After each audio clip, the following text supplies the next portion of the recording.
Hello, and welcome back to the spoilerCast, the show where we talk about movies and we don't care about spoiling them. My name is Tobias, and with me as always is my sister and trusted co-host, Rebecca. Hello! Hello! And welcome to the final part of the Inndiana Jones trilogy. Before they made two more. Welcome to the summer special. Welcome to the summer extravaganza, the spoilerCast summer extravaganza, of course, yes. We're celebrating 45 years of Indiana Jones. And we have reached the Last Crusade. Yes. Yes. Finally we get to talk about the good Indiana Jones movie. Oh. Ooh. Yes. Indiana Jones and the Last Crusade. Directed by Steven Spielberg. Written by Jeffrey Boehm, George Lucas, and Menno Meyjes. Starring, of course, Harrison Ford, Sean Connery, Denham Elliott, and some other people. Others. Yes. In 1938, after his father goes missing while pursuing the Holy Grail, Indiana Jones finds himself up against the Nazis again to stop them from obtaining its powers. And hilarity ensues. Yes, I was about to say also starring John Rhys Davies as course. per usual for these summer episodes. More or Yeah. less. He was in the first Indiana Jones, and he was also in the last Patreon-exclusive episodes when we talked about King Solomon's Mines.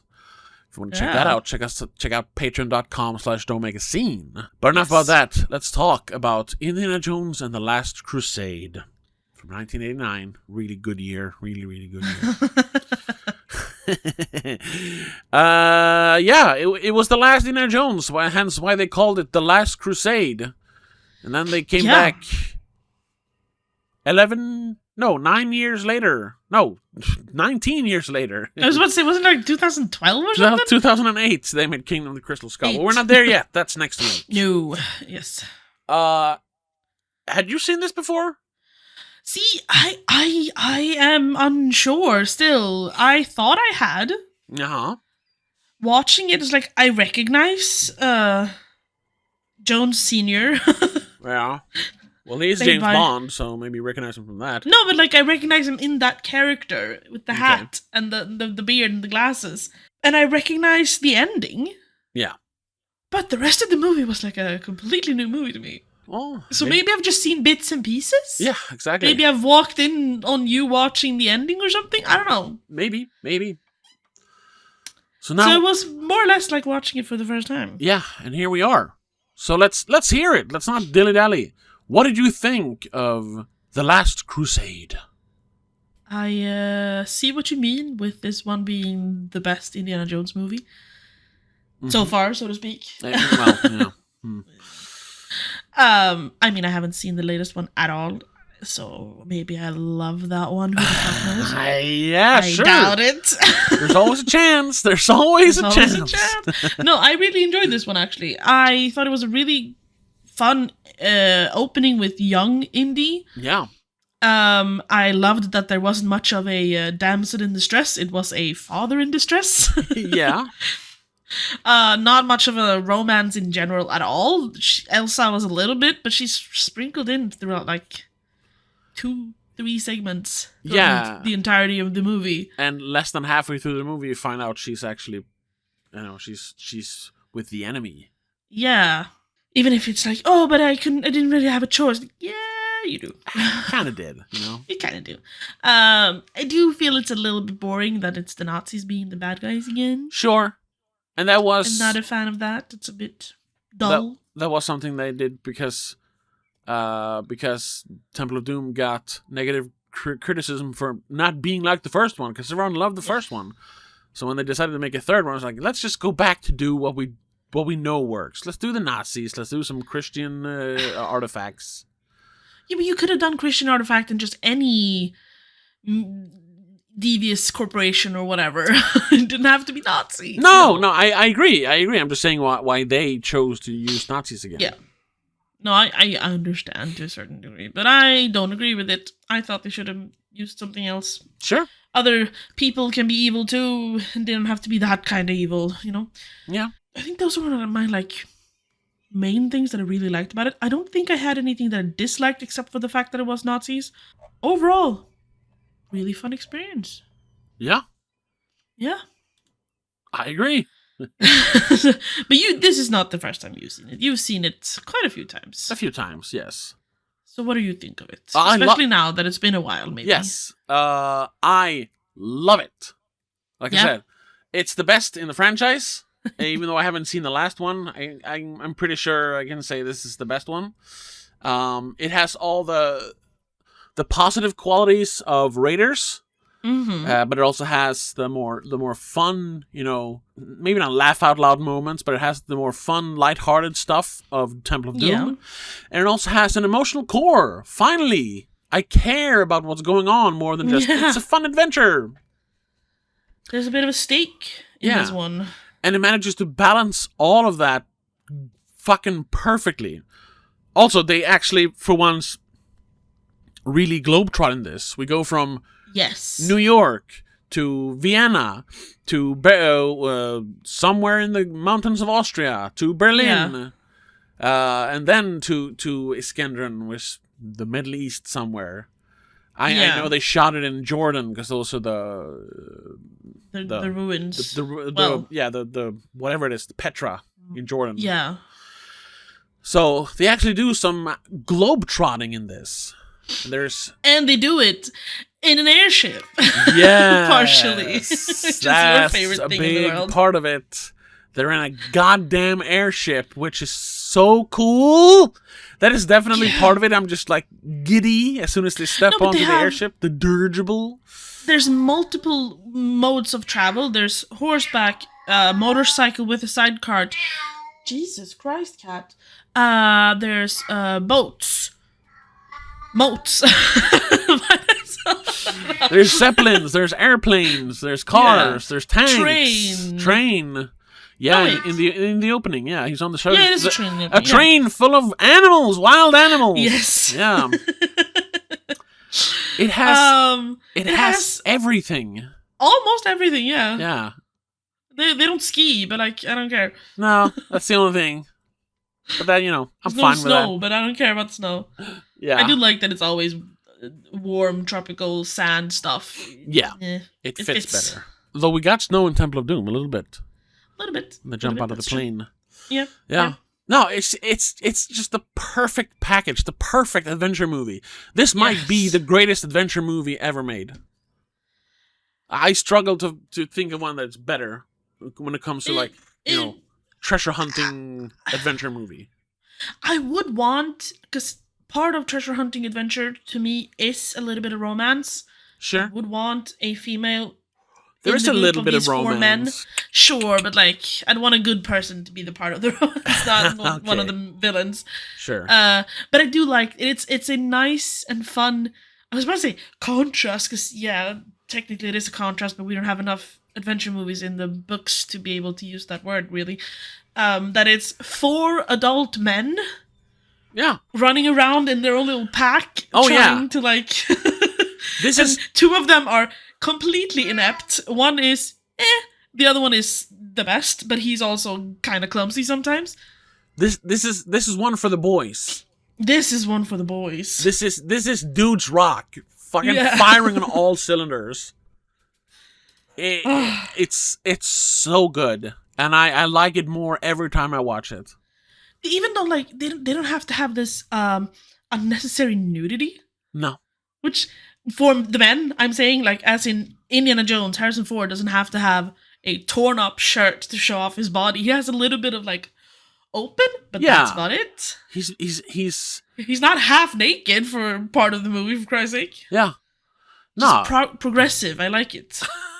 Sure. Although you did appreciate that he showed off some fucking skin in the last movie. So. I do like it, but it feels nice that they're no women, no body. Yeah. That's this what is they're pure. Doing here. This is pure masculinity. This is guys doing guy stuff, Fighting. Even at the beginning, he sees a cool ass dude with a leather jacket and a hat. Yeah. And he's like, yeah, that's who I'm gonna be when I grow up. Yeah. You're my new role model, even if you stole something that should be in a museum. You're my role model. I'm gonna be you, but good when I grow up. Yeah, it really is for the guys because it has everything you want. It has great action sequences. It has instead of some silly romance with a girl, because girls are gay. You don't want to fucking hang out with girls. Instead, it's about reconnecting with your dad. It's about hanging out with the boys, punching Nazis, going on adventures, and in the end, you find out that God is good. And how great is our God? Yeah. Yeah. Even though I'm not a Christian person like that, God is good, man. Yeah. In this movie, it's so fucking great. The only thing it does, it fails the reverse Bechdel test, because they do spend a while talking about a girl. Sure. Because they both slept with her, which is the only girl in the movie, and and she has sex with both of the guys. Yeah. Fuck yeah. Oh, you whore! Oh, it's so good. Now, I honestly have zero complaints with this one. It is. It also, yeah. The pacing is great. The cinematography is great. The music, the new theme for the movie might be repeated a bit.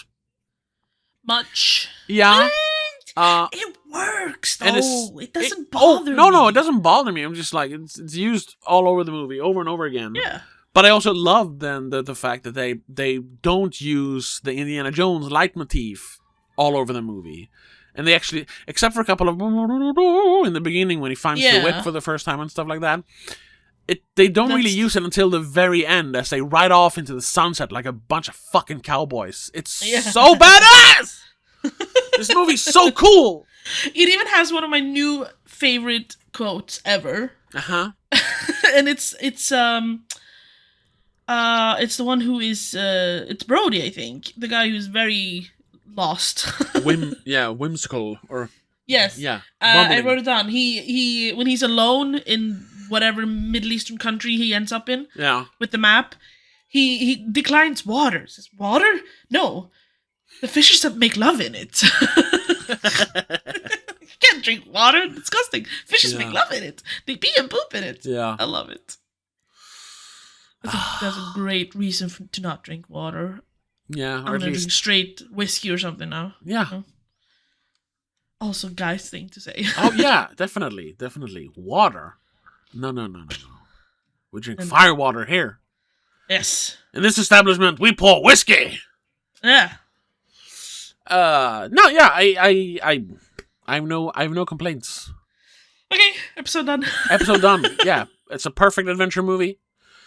It has everything you could ever ask for in an action adventure. Go see it. Watch it over and over again. Yeah. This is the movie that Raiders wishes it was. Yeah. I'm sorry. I can. It shows it's development in a good sense, because the third movie is rarely the best movie. Yeah, yeah. So they learn from their mistakes, both the first and the second time, and they combined the good stuff and they made the greatest one. Yeah. It's how you should do life. Yeah. I agree. So, gold star for that too, Yeah. And it's funny that this actually, it got worse reviews than Raiders. Get better reviews than Temple of Doom. But I get it, because it is the third movie. So it's like, oh, they're doing it again. It is, it's the curse of the sequel. That, oh, you say this one is the best one, but you would never have this without Raiders. Yeah, that's true. That's true.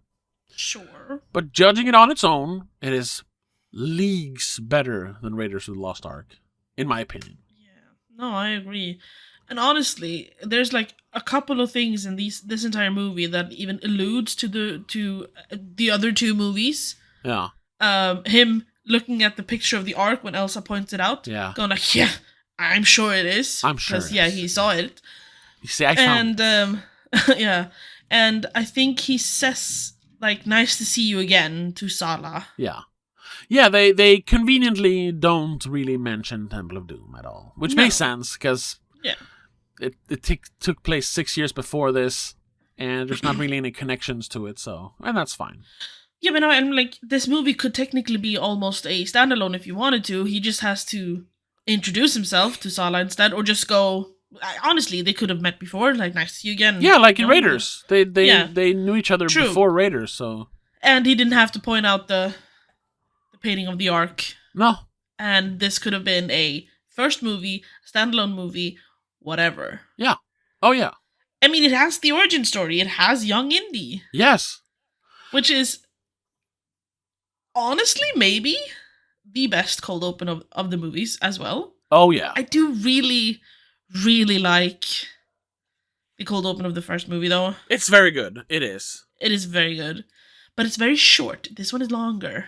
Yeah. And instead of just setting the mood, it is setting up the relationship between Inndiana and his dad, and setting the mood, of course. Yes.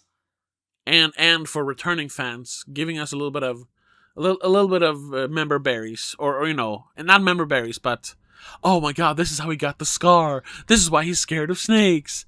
They do cram in a lot in that, which is the problem with prequels. Yes. That everything, all his defining features came in hat, one. Yeah, snakes, scar. it all came in one and in one single afternoon. Yeah, it's a little silly, but damn, is it good. The chase through the train, and him, the whole thing with the hat, him learning, right. He already kind of knew right from wrong, that it should be in a museum and all that. But him figuring out that there are people doing this shit for bad. Yeah. And really showing that he is doing this he has a righteous cause instead of a selfish cause. Also, River Phoenix as young Indy. So fucking good. So good. It nails it. He nails the Harrison Ford Inndiana Jones charm of being a bit of an asshole, but you kind of like him. Yeah. He's like kind of rude to his friend, but like whatever. Yeah, you accept it because he knows what he's doing, even if it's making it up as he goes along, as he says. Yeah, I'll figure something out. And that's kind of funny because Harrison Ford have played two of cinema history's favorite scoundrels. Favorite nerf herders, Inndiana Jones. Let's say favorite assholes almost. Yeah, favorite assholes. Both Inndiana Jones and Han Solo. Yeah, and they have replaced him in the Solo standalone movie, the Star Wars Solo movie, with because he was supposed to be younger. Yeah, Aaron Aldenreich, or whatever his name is. Alden Ehrenreich. Sorry, Alden Ehrenreich. And people were so upset, like, nope, nobody can replace Harrison Ford. He's one of a kind. And that's part of why the movie flopped, even though Alden Ehrenreich did a great job. I don't know if you've seen that movie. He's great as Han Solo. I think I gave up like halfway through. Okay, that's like the best one of the Disney movies, unfortunately. I didn't like any of them, so yeah, and they hinted at in the end of Kingdom of the Crystal Skull that Shia LaBeouf was going to take over, not as Indy, but as the next movie is going to be about his son. The main character of the franchise. Yeah, and everybody's like, no, fuck no, nobody can replace Harrison Ford. He is Han Solo. He is Inndiana Jones. But both in this and the Solo standalone movie, we see that. Hey, yeah, Harrison Ford is those characters, but as long as you have like a decent actor, in this case, River Phoenix, a great actor, you could easily replicate the charm of both those characters. I think it is because they're such iconic characters that it's something you have so much to go on as well, so you can just learn from watching the movies. Yeah, but it's funny that people are so adamant about, oh no, you can't replace Harrison Ford. It's like, yes, you can. Idiots. In both characters, we have proof now that you can. Yeah. Like River Phoenix, although he isn't around anymore, unfortunately, rest in peace. He does a pitch perfect Inndiana Jones. Yeah. And Alden Ehrenreich, pitch fucking perfect Han Solo. No offense to Harrison Ford, but I'm like, you are replaceable. Sorry. Not that I think they should make any more Inndiana Jones movie or Han Solo movies for that. No. But if they had to, they obviously could.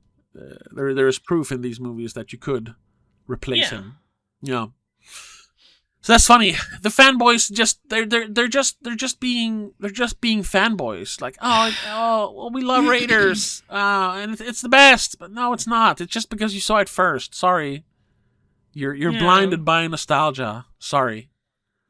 Which is weak, honestly. Exactly, weak.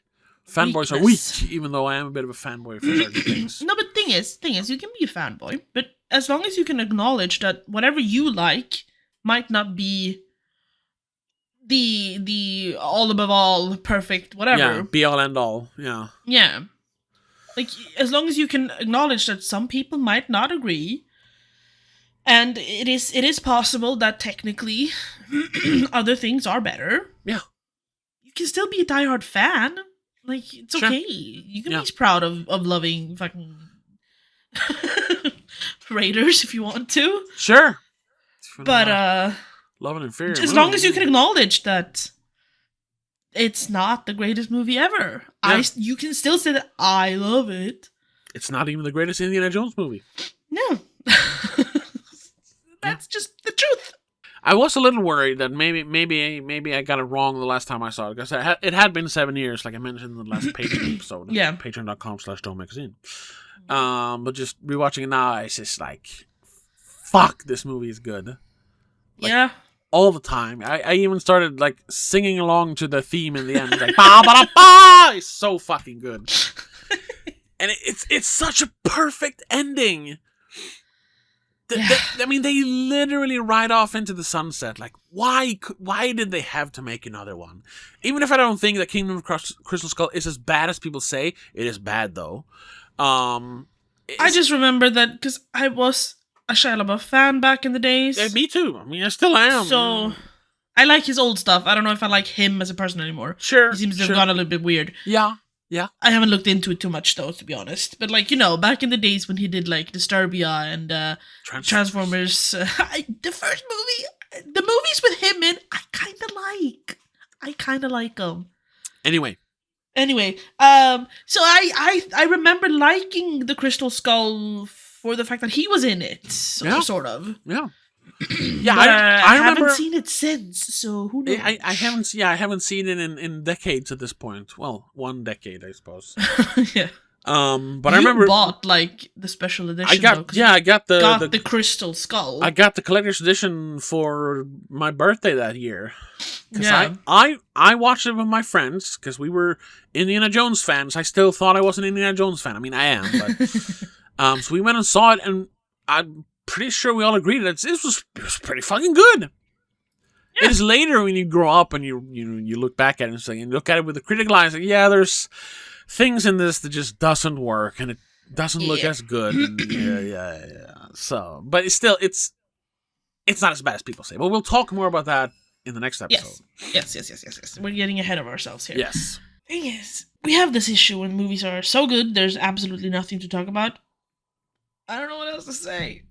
Well, let's talk a little bit about let's first talk about the fact that the original idea for the third movie was supposed to be Indiana Jones in a haunted house.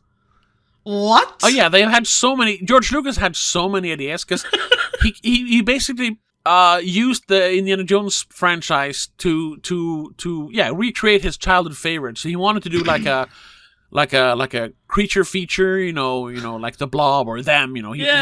He had an idea for Indiana Jones fighting like atomic bugs. I mean, if God is real, monsters can be real too. Yeah, so. yeah. And he had an idea for Indy in a haunted house fighting ghosts. He had an idea for Indiana Jones fighting aliens, which kind of came true in Kingdom of the Crystal Skull. Right. And I mean, all these like 40s and 50s movies that he loved watching as a kid, he just wanted to make those, and Indiana Jones he thought was the best franchise to put those ideas into, and it was Steven Spielberg and Frank Marshall and partially Kathleen Kennedy like reined him in and said no, we can't go full tilt here. You gotta Tone it down.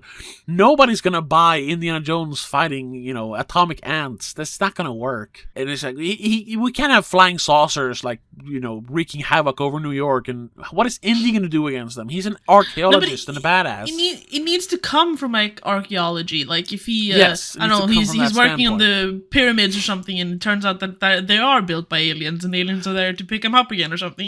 That could have worked. Yeah. But of course, he kind of got his wish through in Kingdom of the Crystal Skull. They aren't aliens; they're extra-dimensional beings. But it's aliens. They are, the tall gray, creatures. Right. Yeah. And there's a literal flying saucer in the end. So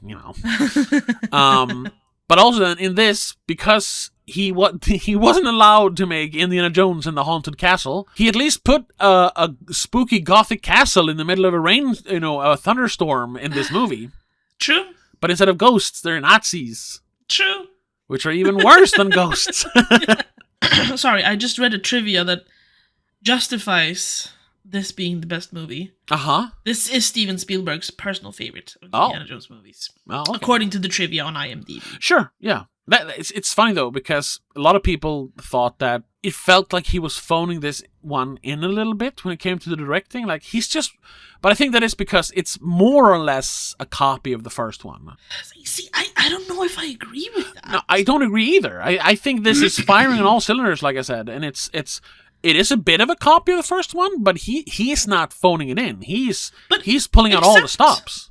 Except for the Nazis being the bad guys, and it's a Christian relic. Yeah, he's looking for. And they're in Middle Eastern country, and Salah is back, But Middle Eastern country, most of Christian history takes place in the Middle East. So all of it, really. Yeah. I mean, you might find some relics now in the UK or something because they brought it back, but whatever. I'm just saying what they said. I don't really agree with them. Yeah. Other than that, this is a completely different movie. Yeah. Well, no, it isn't. No, but other than all these things that were in both movies, it's completely different. But it isn't really completely different. No, because it is an Indiana Jones movie. But it's not the same movie. It's not the same movie, just enhanced or anything. It's another movie. It's different. Yeah. No. There are things going on. I agree with that, and that's why I think this is the best one. And I also think, like I said, this one did what Raiders couldn't, and it made me care about the characters. Yes. We talked about this in the Raiders episode. I don't care for 1 second about what's going on in the movie.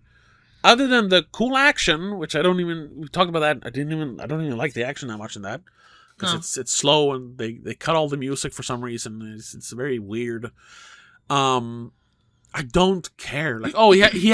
He's not even on it's not even a personal thing for him. He's on a mission from the government to find the Ark of the Covenant. So it's just okay, all right. This one is purely personal. Yeah, he doesn't even care about the Grail. He's not going after the Grail. He's going after his dad.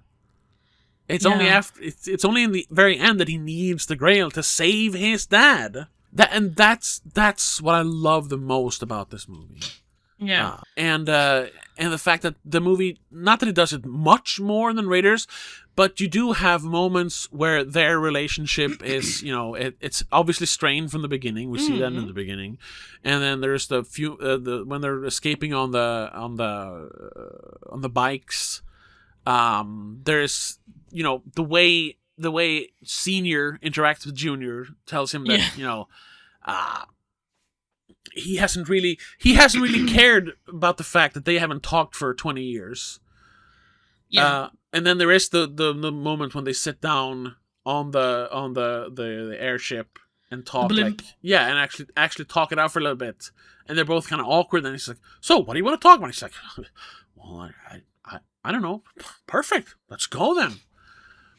But then when push comes to shove in the tank scene, and Senior thinks he's actually lost Junior, he realizes "Oh shit, I never told him how much. I never got to tell him anything. I didn't get to race him. I wasted everything." Because you realize that when you lose, when it's too late. When it's too late, that's when you realize things like that. Yep. But then he gets a second chance. It's beautiful. And then And then we see that Indiana Jones, as much as he dislikes how his dad brought him up and treated him as a kid, once again, when push comes to shove, he is willing to put his faith in God to save his dad. Yeah, because he kind of realizes along the line that he is the man he is because of what his dad did. Yeah, exactly. How he forced him to memorize these certain things and then learn this history. Yeah. He would never have been this adventurer seeking artifacts in foreign countries if he hadn't started out learning about shit like that from his dad. Yeah, exactly. And just the fact he has, which is weird, since he has been through adventures where we've seen supernatural things, both in both previous movies. But he's always been this like, well, I don't believe in all that mumbo jumbo. It's all fairy tales and hearsay. But when it actually matters, he chooses to put his faith in something greater, as he takes that final step. He puts his faith in God, and I mean proves that. That's the scary part about this movie. In the Indiana Jones universe, God exists. God is real. Which is like, we're just gonna ride away from this. Don't talk about it. It's like we've mentioned that before, and it's the end of Warrior Nun season 1 when Jesus appears, and we're just like, holy shit, God is real. This is gonna have huge repercussions for the world, right? And then season 2, like, nah, whatever, nobody cares. Whatever. Oh, yeah, at least here they do it in the end of the quote unquote last movie, so we don't have to think about it too much. But at the same time, you can kind of argue that Jesus and God is just the person, the people, the thing that people have said did all these things, created all these things. Sure. Who's to say that wasn't something else? Yeah. And you can, aliens! Yeah, sure. But then how do you explain the 700-year-old Templar Knight? No, because someone created the chalice. What's it called? Yeah, the Grail, yeah. The Grail, but it doesn't have to be God. No. Okay, I'm not talking specifically about God, but I'm thinking the supernatural. It exists. Yeah. We have concrete proof now. The supernatural definitely fucking exists in the Indiana Jones universe. You can't deny it anymore. No. He used magic water to God heal or his something death. else. Yeah, sure. But it's obvious that they're alluding to God. Yes. Yeah, because faith is very important to. Yes. So that's what they're going for here. If you want to interpret it some other way, sure, but it's obvious that they're alluding to God, which is interesting. But because it is slightly older Indiana Jones in this. Steven Spielberg is older now. He's in his I think he's in his late 40s here. Even if you didn't believe in things like that before, if you've lived a rich life, you start pondering things like that. So it's interesting that is what happens in the, once again, final chapter of Indiana Jones. And then completely forgotten in the next one. So, whoa, whatever. It's interesting that the concept of living forever is what they talk about in the final movie of Indiana Jones. Yeah. Although, is this Steven Spielberg fearing that he will be forgotten, or him cementing his legacy for eternity? Yeah. Oh, definitely. There's definitely that in there as well. Yeah. It's the final time I'm going to make an Indiana Jones movie. I better make it stick, in people's minds. Yeah, we want to. Indiana Jones will live on forever, not literally, but figuratively in our hearts and in our minds. Yes. Yeah. It's beautiful. It's so rich. It's so layered. It's so much more than just an adventure movie. Yeah. But it's also just a kick-ass adventure movie. Yes. It doesn't... With thousands of snakes and thousands of rats being bred specifically for this movie, apparently. Yeah. Oh, there's so many snakes. Christ, so many so rats. snakes. Yeah, it's disgusting. Oh. No, but it's that's the thing. They spared no expense, as Hammond says in another Spielberg movie, Jurassic Park. Like nothing is forgotten in this. Like they put everything in this. Yep. It never. But it also never. That's also, they balance it so well. It never feels like it's too much of anything. No. And the pacing is perfect. they go from set piece to set piece, but they sprinkle in story and character moments in those set pieces. It's never, the 10 minutes where we just, pause the story for this action moment. It all works toward that finale. Yeah. I love it. The only time that might feel a little bit off, but they still make it work, is when they go back to Berlin to find his notebook. Yeah. that might be the only indulgent moment. But but you're making a movie about the Nazis. You gotta put Hitler in there. And also, you're tying up the Elsa thing, like actually cementing that yes, she was a bad guy and he is like over her, whatever. Yeah. All I have to do is squeeze. So all I have to do is scream. Yeah. Yeah, but it's funny that he gets like moved towards Hitler, who signs the fucking notebook. He signs a notebook looking for the Holy Grail, the unreachable thing that Hitler always wanted, Yeah. It's so funny. So close. He actually signed the book. Like, come on, dude. Hitler was you just fucking paid attention, moron. You dumbass. Yeah. Oh. Yeah, I this is like, I can, even though I don't love it, I can understand, and we talked about that, I can understand why people love Raiders of the Lost Ark. Sure. I cannot understand why people don't consider this one the best one. I don't get it. It has everything you love about Raiders and more. Yeah. I guess some might say it's a sequel thing? It's like, this has already been done. Yeah, but bro, it's Indiana Jones and James Bond fighting Nazis. Come on! Like, objectively though, it's not been done before. It's so different. Yeah. It had so much more to elaborate the story and the characters. It is very different from the first Raiders. movie. And it's just, I don't know, it's that weak mentality of, no, you can't like it because it's not the first one.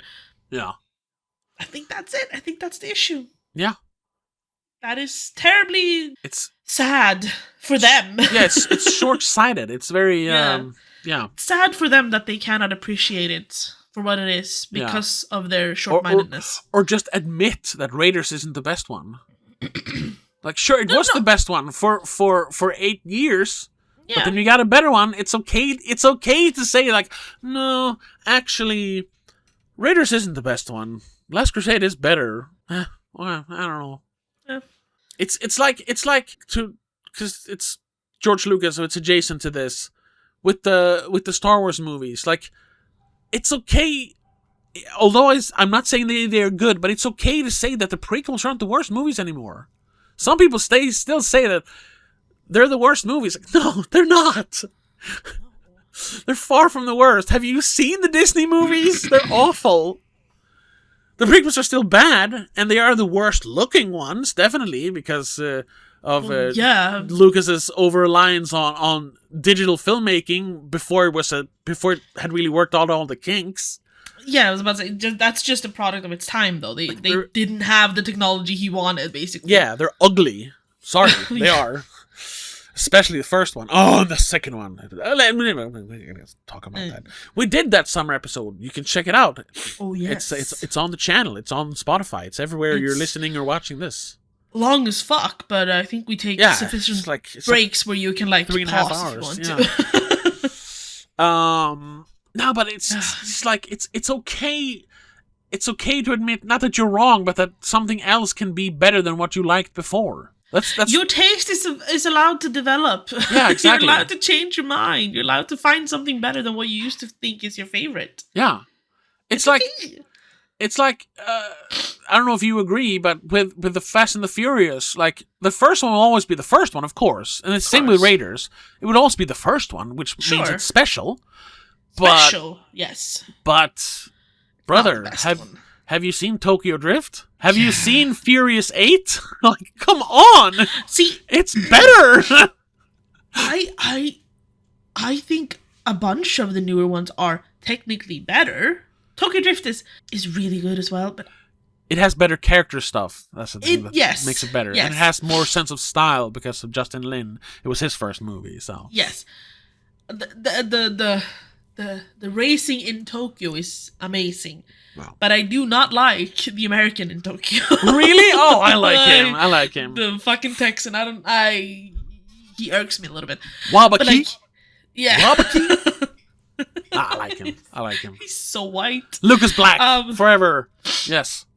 Yeah. I'm a fan. No, but so I'm honestly, whenever I have to think of it, the first movie I think of is Fast Five for some reason. Yeah, that one, that too, because it's cemented a certain point in that franchise where like things are actually stepping up now. Yeah, it's the paradigm shift when they went from silly little race movies to full on heist movie with cars, and it was like a big production, and you had it wasn't just racing, it was action, it was stunts, it was everything. It wasn't just racing anymore. That's where the franchise actually like grew. Yeah, and they stepped up. Yeah, exactly. Yeah. So the fifth that one is always the one that pops up in my head. Sure. Yeah. I have weak spots for most of them. I have a really weak spot for number 8. I even fucking like the second movie a lot, if I'm being honest. Oh no, that's probably my least favorite. The Florida movie's so bad. Yeah, but it has some of the prettiest fucking cars though. Sure. Because they have cooler designs in that one. Yeah. Anywho, we're now we're talking about Fast and Furious. But how can you not? It's so fucking fun. we have summer specials of that one too. No, yes, it's just it's a regular episode, but I think we have several retrospectives from that because we just love talking about Fast and Furious. Yeah. We do have one really long one that we like cut up into different episodes. To two parts. Yeah. Yeah. Where we talked about pre number 5 and post number 5. We did 2 episodes. Something like that. Yeah. It was. I think it was when the 9th one was released. Unfortunately, That franchise has kind of run its course. Yeah. Number 9 was terrible. Number 10 was not much better. And I don't think I forgot there was a number 10. Exactly. Fast X. Fast X Part 1. And I don't think we're ever going to get Fast X Part 2. Oh, come on. They have to finish it. It's not going to happen. The Fast X didn't really do well enough. They're not going to spend another $200 million on a movie that no one wants to see. Unless The Rock and what's his face? Vin Diesel like team up and produce it themselves. But they don't like each other, I think. No, they hate each other. So that's not gonna happen. It sucks that franchise is gonna end on a cliffhanger. Yeah. What can you do? That's why you should wrap up when you're on top. When you're on top, you should wrap it up. Kind of like they did with Indiana Jones and the Last Crusade. I was about to say, you should at least not make cliffhangers. Yeah. You can make room for other movies. Just don't leave it as a, hey, we'll be back. Yeah. Which is what they did with those movies. Other than them, of course, having little, sequel teases with, sure. Oh my God, do you remember this character? We have photos. She's coming back. Ba ba ba bam. But that's a part of the movie. That's a post-credit thing, so you can forget about that, if you want to. Like you said, like they did with The Last Crusade. It was the last one, but hey, Indiana Jones is dead. He can still come back. No, yeah, his adventures goes on. Even if he's in his mid-40s in this, like that should be kind of the end of his adventures. He should focus more on teaching and not just do it part-time. Because that became the running joke in the next movie. Like, he's too old for this. He's weak. He can't do the swinging around anymore. And then they still made another one. 17 years later, again. The guy Did they need money? I don't know. No, you know what it was? It was Disney who wanted to. Because they bought Lucasfilm, so they wanted to cash in on all that Lucasfilm had. So Star Wars, Indiana Jones, all of it. We're gonna make more Indiana Jones movies, and nobody liked it. No. So instead of having instead of having a perfect trilogy with Raiders, Temple of Doom, and Last Crusade, now you have 3 great movies and 2 really bad ones. It's like we've talked about before. Just like whenever you talk about Indiana Jones now, still most people tend to just leave out number 4 and 5 and just think about that. That perfect trilogy of Indiana Jones movies. And the same thing with Evil Dead, which we're going to talk. Well, we have already talked about. Sorry, pre-recording once again. Pre-recording is messing with our minds. Where for so many years, for 20 years, it was just like Evil Dead. Remember though that fucking awesome trilogy of weird movies? Starts as a little low budget horror movie and ends in a medieval time traveling action adventure horror movie. It's weird, but it's so much fun. It's so only Evil Dead can do that. And then they made a weird spin-off or whatever Evil Dead Rise was. Yeah. And the TV show, of course. It's just like the remake. And the remake, the remake is just like so whenever you think of Evil Dead now, it's like, oh yeah, those 3 great movies and the remake and the spin-offs. The modern ones. And now it's a franchise instead of just a great trilogy. Or, even though I'm not a big fan of those, like, remember Ghostbusters? Yeah, that great fucking awesome comedy that everyone loves. That classic, the classic. Doll. Yeah. And then they made the sequel, which, it's not bad, but it's not the first one. Then they made that female remake thing in the 2010s. And then they did the soft reboot in the 2020s. They made 2 of those? I guess there's 6 Ghostbusters movies now, and people only really like one of them. Yeah. It's like, stop ruining things. Yeah. Quit while you're ahead. Let things end. We always talk about this. I'm sorry to get back to it, but this is another perfect example of just let things end. This was a perfect ending. You know what? We are going to talk about that more when we watch the other 2 movies. Probably we're going to rehash that because unfortunately it's something it's dear to our hearts and we cannot shut up about it. Yeah, but I want to talk about some of the trivias I found. Okay, sure. On IMDb, specifically regarding the fucking rats, because apparently they were a big thing in this movie, even though they're in like one sequence. Yeah, they're in the Venice catacombs sequence. Yeah. They had to like have special insurance and shit for it, cause they were gonna set them on fire, so that too. But also like they had to like insure them in general, just because they had so many of them. Yeah, and they had to like try and find how few they could use as possible to save money. Yeah, and minimize risk. They had to like ask their insurance company whether they were insured if the animals were for some reason indisposed due to illness, an accident, or simply because they refused to perform. Well, I mean, these things are important, because they're still living creatures, so we can't treat them just because they're rats. We still have to treat them with respect. Fairly. And but losing a day of filming because the rats won't fucking do their thing because all of them got sick or something could cost, hundreds and thousands of dollars. Yeah. From the production. Well. Eventually they were like, so how many, like, what is the lowest number you need to get like a good dramatic shot? Yeah. And they came up with like 1,000 rats. Jesus. Is the lowest number to get the dramatic shot they need. Yeah. Yeah. So they wrote the world's first insurance policy with $1,000 rat deductible. And that's perfect quote then from the master himself, Hitchcock. He said, "Never work with animals or children." Yeah. Then you don't have to worry. 1,000 mechanical rats as well, on top of the real ones. Those you can beat up. Those you can set on fire. You don't have to worry about that. I'm assuming those are the ones they do set on fire, actually. Yes. It is so weird. Like, for one scene, how many rats do you fucking need? But yeah, sure, I guess. There's a lot of rats in that scene. I haven't counted them. There's a lot of rats in that one. And they did a similar thing with the snakes, but I don't think insurance was involved in that one because they're not hurting the snakes in that sense. Yeah. But they like bred thousands of snakes. Yeah, when he falls into that snake pit on the train. Yeah. There's so many. I forget what those snakes are called. But those are those little ones that aren't dangerous. The little black ones. Yeah. Yeah. What is the big one in the water tank though? That's supposed to be boa constrictor or an anaconda, but that's a fake one. Okay. That's obviously a mechanical one. Yeah. But I was like, what the fuck is that supposed to be? Just like, Weird. It's also funny, just things I noticed also. Of course, we have the I forgot what it's called, the Wilhelm scream, which is in every Spielberg and Lucas movie. Here it is when the protectors of the Grail are shooting at them before the big tank scene happens.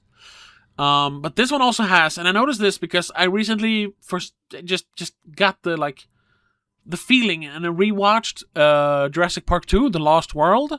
Mm-hmm. And you have the noise that the Triceratops makes as they're freeing it in the middle of the movie, basically. Yeah. And as it goes on a rampage to the camp, the Indian camp, that noise is this. They use the same roar sound for the rhinoceros in this.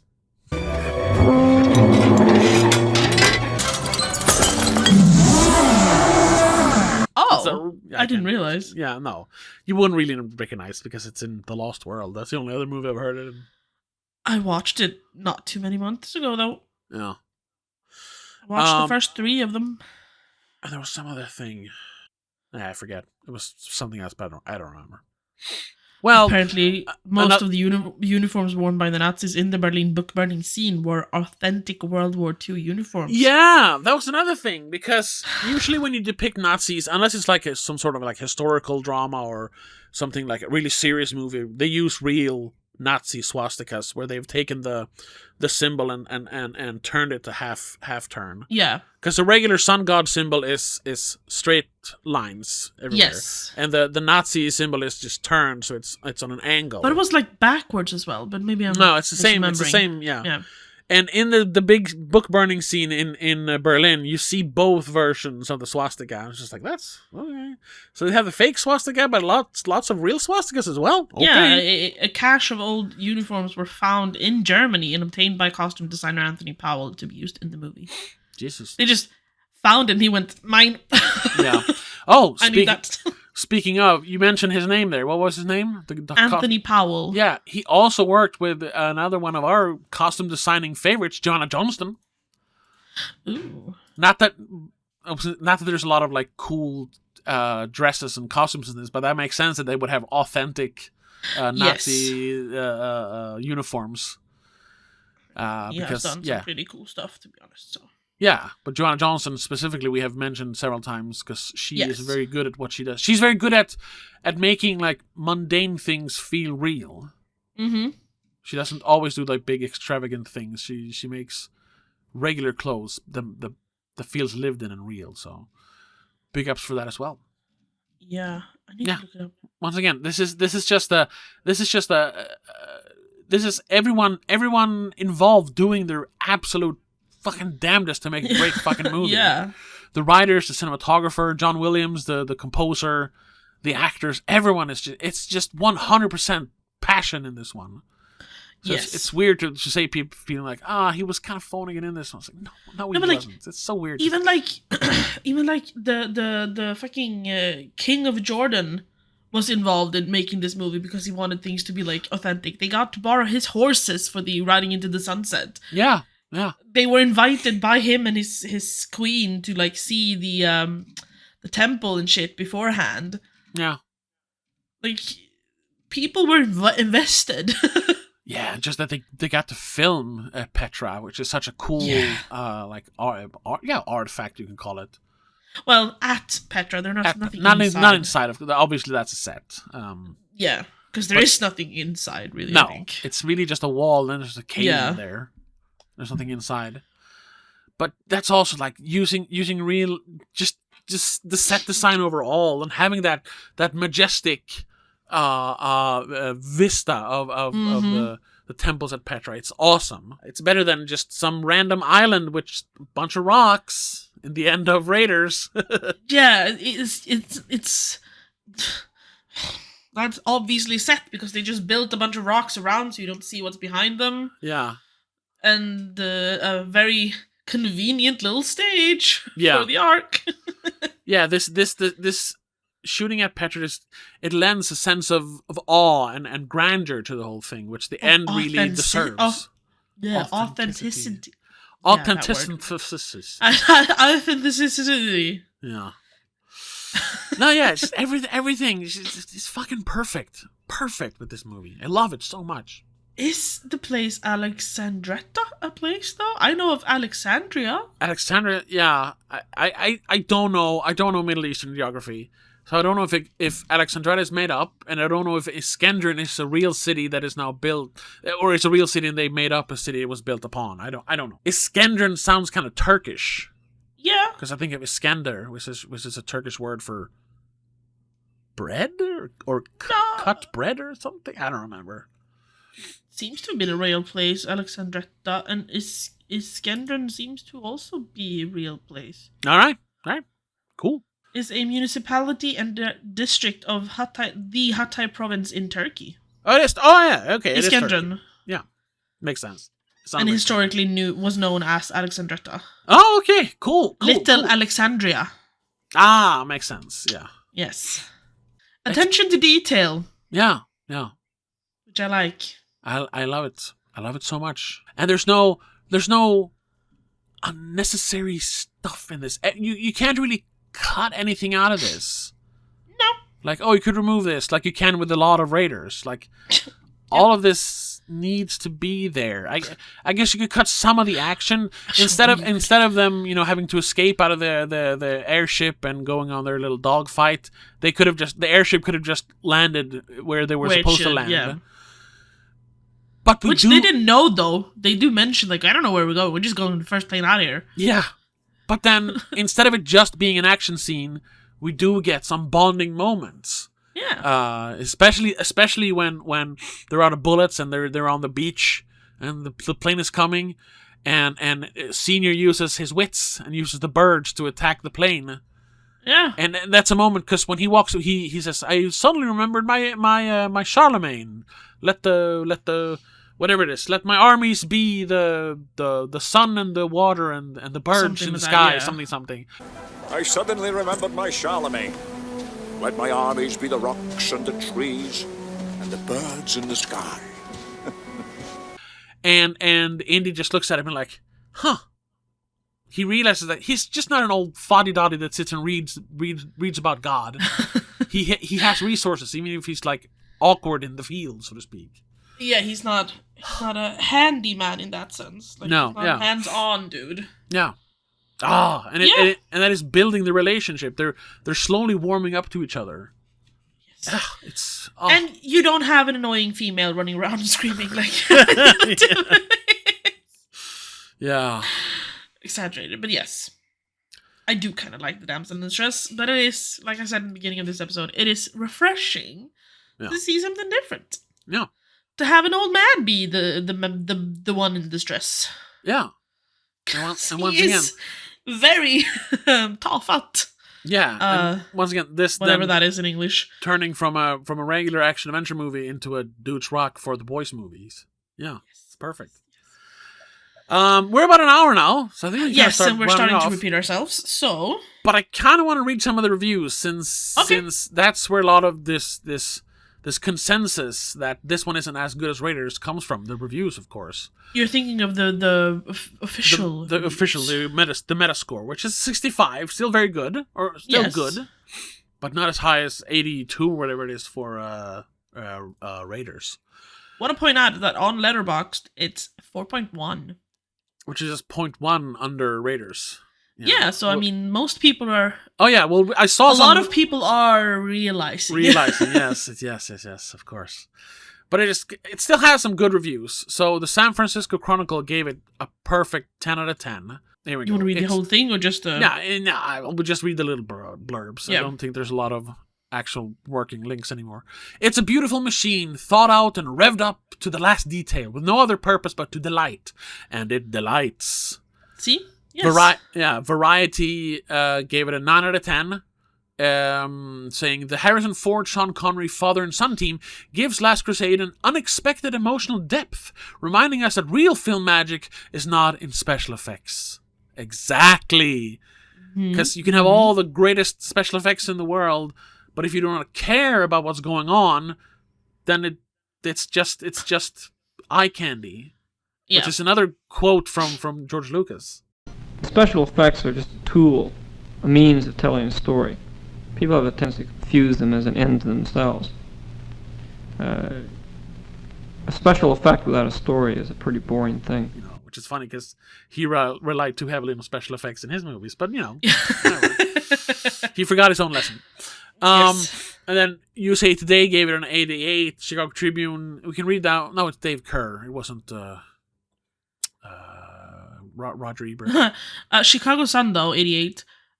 Roger Ebert. Oh, there it is just as well that Last Crusade will indeed be Indy's last film. It would be too sad to see the series grow old and thin, like the James Bond movies. What kind of a dig is that? Well, like I said, this came out in '89, so they had wrapped up the Roger Moore movies, where he was in the last two movies of his. Even though I like them, he was too old to be James Bond. I think he was past 50. It's just like, yeah, Roger Moore. That's not James Bond. It's not James Bond anymore. When a 50-year-old Roger Moore is kissing some 25-year-old lady, it's like, this isn't the charming debonair James Bond anymore. This is an old guy just fucking groping a little lady. You know, it's not cool anymore. Especially since the ladies aren't aging as well. Yeah, and then the two movies with Timothy Dalton were not welcome because he had a very different style of playing James Bond than earlier actors had. Even though it wasn't the same. I really appreciate the way he played it. It's more like the books, if I'm not wrong. I haven't read a lot of them. Oh, random little secret, I guess, for the summer, but we did talk about doing a James Bond extravaganza for a summer sometime. But we didn't give ourselves enough time to might be another summer though. Oh yeah, if they release a new movie, hopefully next year or in 2028, we'll definitely do a retrospective on Bond. Oh, I have to watch all of the fucking movies then. Yes. But then let's read some of the bad reviews. Honestly, the New Yorker gave it a 5 out of 10. Well, that's Pauline Kael. She doesn't like any movies. She's like infamous for giving every movie like a whatever score.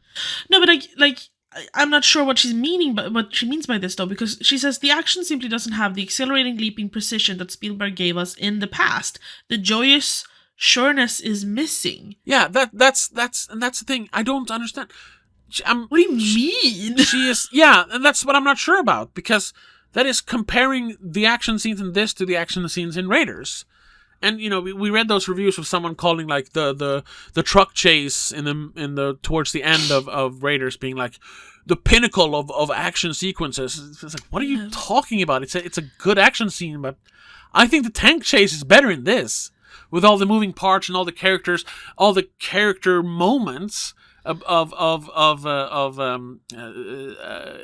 Henry Jones Sr. and whatever his name is, their friend Denham Elliott, the character. Yeah. Brody, like having their own little geriatric, like bumbling fight inside the tank. Yeah. It's awesome, and ending on a very emotional beat. It's perfect. And I think it's in that scene where Inndiana Jones gets caught on with his like bag on something on the tank and like he's dragged along. And that was apparently improvised, and they just went with it. Yeah,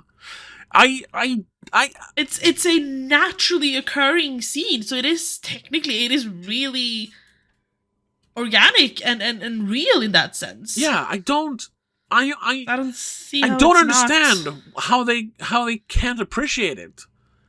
And that's why I'm thinking, like, is it just because this is it's just doing the same thing again? They're caught in that. Must be, because but the lowest score, Chicago Reader, 20 out of 100, mechanical soulless. This is like, what are you talking about? What did you watch? If anything, Raiders is more mechanical and soulless, because there is no emotional stakes in that movie. It's just, I have to do this, and then they go there, and then they go there, and then they go there. It is in all of the senses a duller movie. There is no emotions, there's no colors, there's no light. For fuck's sake, a lot of it is very dark and like gloomy. Yeah. Especially towards the end. Where's the soul in that? Yeah. Or the one before that, Washington Post. The first of Spielberg's film to make us feel heavy in our seats. The first to leave us sitting, passive and uninvolved, on the outside. Watching it, you feel that nearly anyone could have directed it. And they're judging against all of Steven Spielberg films. And there I can understand, because that is something that he talked more about later, because after this, or after Jurassic Park, which is a different kind of action movie. It's not really an action movie. It's people watching dinosaurs. Yes. He's not really. He wasn't really interested in doing action movies. There is an interview specifically from behind the scenes of Kingdom of the Crystal Skull where he just says, like, I didn't want to make the fourth one. I was done making action movies. I'm done with action movies. The Last Crusade. There was a reason that I invented the shot of Harrison riding a horse into the sunset, because I thought that brought the curtain down on the trilogy, and then we were all going to move on and mature into other aspects of filmmaking, and I never thought I would ever see Inndiana Jones again. And Harrison was tenacious, and Harrison called that, I'm done with this series. It was great. Let's walk away. Because in the early 2000s, he made Catch Me If You Can. He made The Terminal. He made Munich, which is, it has action, but it's more of a thriller drama. You know, he was more interested in telling, human stories, if you will. Yes. Schindler's List. I think it started with Schindler's List when he realized, like, oh, I'm not just the guy who makes Jaws and Indiana Jones, and sometimes makes something more emotional like E.T. I'm the guy that tells the story about World War II from the viewpoint of the Jews, and it was very personal since not him himself, but he had like his family was in the concentration camps. Yeah, I can see judging this against his other more emotional, his dramatic movies, his dramas. Yeah, sure. This is a little bit more by the numbers. It's the third one. He's just doing another Indiana Jones movie. But I think it's also unfair because out of the 3 Indiana Jones movies, it is the one with the most heart, with the most, characters, character and like personal input of Steven Spielberg in there. Once again, we haven't really talked about that, but we talked about it when we talked about Disclosure Day and Close Encounters. Mm-hmm. This one has another broken home in it. And parents who are distant from their children. Something that we know has plagued him since his childhood. This is probably what he imagined as a child to do with his dad, go on an adventure together. Yeah, but then or find something cool with his mom. But yeah, same thing. Yeah. This is the most personal of the Indiana Jones movies. But also that's us saying that in 2026 when we have had hundreds of interviews that they didn't have in the 80s. They didn't know as much about him as a person back then. So maybe they just saw, oh, he's making a third indie movie. Yeah, this is starting to become more of a machine-like thing. He's not putting his soul into it. So I guess we are working with a bit of hindsight. So fair. But then let's look then at current reviews on Letterboxd, where it has the same score basically as Raiders. And I saw one of the first one that popped up was I accidentally opened most popular. I realized. Yeah, it's like all of them are 5 stars. What the fuck? Oh right, it was this one from Sydney. It's they are somewhat popular, but it's one of them I'm following. It just said Indiana, let it go. Which that scene, that whole thing. We already talked about that when we talked about the Raiders. Yeah. That in the end, it's not about fortune and glory as it talks about in the second one. Here he has to let go of the treasure. What's more important are the friends he made along the way. Yeah. Yeah. And then in parentheses it says, this is the best one. And yeah, I agree. This is the best one. It's also funny. Matt Lynch, 4 stars, said, glamorizes archaeology, anti-fascism, Judeo-Christian myth, dads, murder, and blimps. Yeah. Everything is great, Everything that's great with the world. Yeah.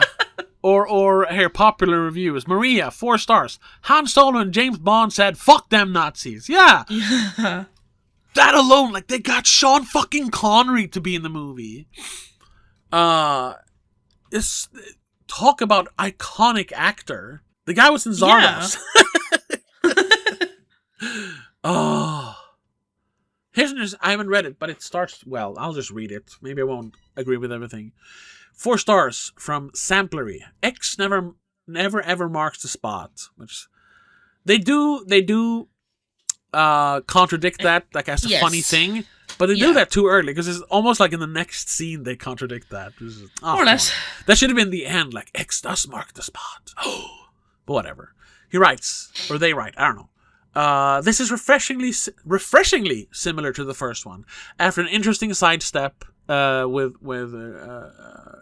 Temple of Doom. Indiana Jones just works better when he's beating the Nazis and looking for an Abrahamic artifact. Yeah, I agree. I appreciated the commentary on obsession and how our passions can devour us, which is the whole thing with Henry Jones Sr.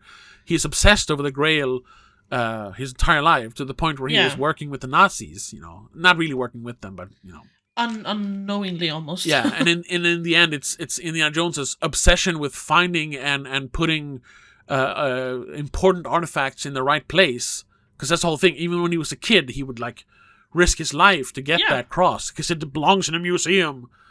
And even then, 26 years later, he's still chasing that cross when he's on the boat. This was certainly the most compelling of Jones's women. Yeah, sure, she has the most layers going on, definitely. Yes.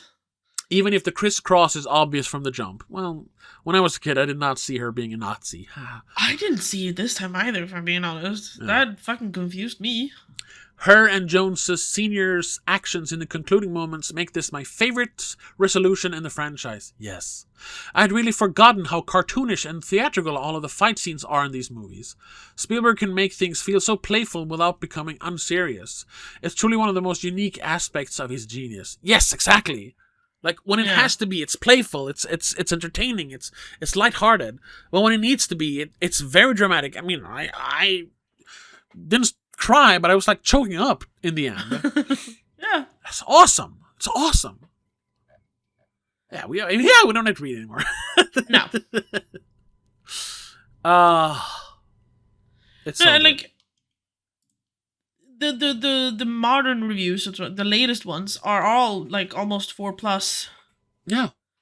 I don't even know how many pages I've clicked older on. But I finally found one that is only 3 stars. Yeah. And I am confused. Despite the first film's major plot hole and the second's problematic cultural appropriation, whatever, The Last Crusade comes up on top as a better predecessor and fixes multiple problems from the first film. Sean Connery was a perfect match to Harrison Ford, stealing the show with his wisecracks and wonderful parenting. Wonderful parenting. Don't know why you just gave it 3 then. You sound like you liked it. No, yeah, it's in my opinion, it's the best one. And yeah. I doubt we're gonna get any more Indiana Jones movies now, because he's in his 80s. He's been too old to do these for decades. So that is, unless Disney decides to do a reboot or whatever. Yeah, well, that. But God forbid. But even then, this is always gonna be the best Indiana Jones movie for me. Probably. Yeah. And it should be for everyone else. Everyone's entitled to their opinion, but I'm sorry, you're wrong. This is better than Raiders. It was one of those. I saw that in one of the popular reviews. Yeah. 5 stars. I think this is better than Raiders. No, it is. It is definitely better. Yeah. They write more, but that is the intro to their review. Yeah. Fuck. Okay, I have to read one more here then, because this is one where he starts, where he gave it 3.5 and thinks, it is worse because of some glaring plot holes. I'll read the whole thing, whatever, or not the whole thing, but most of it. He says, it was much more like a James Bond movie than I remembered. This is him rewatching it for the first time since childhood. Sure. And then I think as a child he loved it the most. Even reusing a villain and a Bond girl from some of the 80s installments. Yes. Oh, I didn't know the girl, but I know that the guy who played whatever his name is, the bad guy in this. He plays one of the bad guys in For Your Eyes Only, I think, Bond movie. Whatever, doesn't matter. Actors can do more things, Yeah, but Sure. I was picturing something more in the vein of Jurassic Park with humor sprinkled in, though this movie functions more like an action comic book than a traditional adventure film.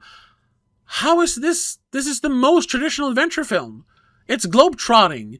It's spooky castles. It's treasure hunting. I don't really get that. Okay, whatever. Look no further than the title font to get that impression. It's the same font as in the last movie. Yeah. I don't know. Okay. Then he said this. No, the father-son relationship brings depth to this film. I believe it would be rated similarly to Temple of Doom. I'm guessing gave it that 3 or 2.5. Yeah. Had it not been for the banter between Connery and Ford. Yes, exactly. And they brought in Tom Stoppard, who I guess he was uncredited, but they brought him in specifically to rewrite their exchanges, and this dynamic throughout makes it a unique Indiana Jones installment. Yeah. The main reason this movie held up better in my memory is that there were some glaring plot holes. And here's where I think it's not really a plot hole, it's a plot convenience, but they also make it fun, so then it's okay. He says, for instance, the Nazi boards the Zeppelin looking for Indiana Jones, while he pretends to be a crew member and proceeds to punch him and shove him out the ship. How does the Nazi ship proceed to take off? Does the Nazi guard call for backup? What happens to the crew member he knocked out? Why don't people recognize him when he puts on civilian clothes again? Well, let me explain then. Because that is just silly nitpicking, and he even says that. I don't mean to be nitpicky, but moments like these would take me out of the movie. Okay. But let me explain them. First of all, most of the people on there don't really care about what the guy looks like that punched the guy. They just see the uniform. Civilians. So the other civilians won't notice the guy who was punching their tickets and punching Nazis now being in civilian clothes. Why the Nazi that they threw out, the big bad guy, the big bad Nazi, they mention as the ship is turning around and they're running through the walkways in the big balloon thing. They mentioned I thought it would take longer for them to realize that the radio was out. So he had taken out the radio. I know that's a little, they just threw in a line there. There's probably even additional recording afterwards. Yeah. Because they were we need to explain that somehow. But at least that's an explanation. So even if the Nazi on the ground, we need to stop that ship, tell them to turn around, they couldn't because they took out the radio. Yeah. So, they have an explanation for that. And also why people... Well, like I said, people wouldn't recognize Indiana Jones anyway because he's just a guy. Even if they did do that, they get off the ship pretty quickly. They were only in the air for an hour, Yeah. It's what it feels like. Yeah. And that's when they leave. Why is that is that moment taking you out of the movie? Why is that important? There's more important things that's going on. That's not a plot hole. It's a plot it's convenient that no one recognizes him. It's convenient and we took out the radio. Yes, I agree. Those are conveniences. But that's such a minuscule detail that to let that ruin the movie for you. I'm sorry. You're a worse nitpicker than I am. Even his in the middle there he says, how does the Nazi ship proceed to take off after he shoves him out of the ship? It was already not in a the Nazi air. ship.